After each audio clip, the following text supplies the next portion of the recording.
سم افغانستان کې به د نجونو پر زده کړو بندیز وي او هلکان به د اقتصادي ستونزو له امله درسونو نه فاصله نیسي، خو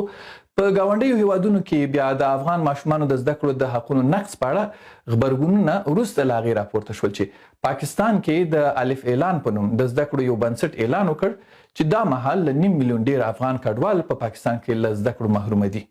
دې بنسټ ویلي دمګړی 15,000 افغان ماشومان چې د 15 او 14 کلونو ترمنځ عمرونه لري او د پاکستان په کمپونو کې یا په ښارونو کې ژوند کوي له زده کړو بې برخې دي. د یاد بنسټ په وینا دا شمېر د ملګرو ملتونو د کډوالو عالي کمشنرۍ له لوري هم تایید شوی او ارقام یې له هغو افغانانو هم لوړ دي چې د تیر کال د اکتوبر میاشتې راهیسې له پاکستانه ایستل شوي. زه د غازي امان الله خان علي لیسې زده کوونکی وم. زه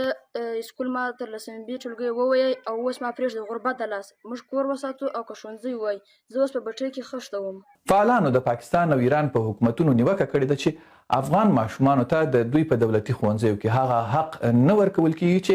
د مهاجرت اصولو کې یاد شوي. وجه چې شته وجه دا ده چې یا د ښوونځي وس نه لري یا کوم زیاتو کمپو کې چې دي هغه د شاکه کارو یا د افغان کډوالو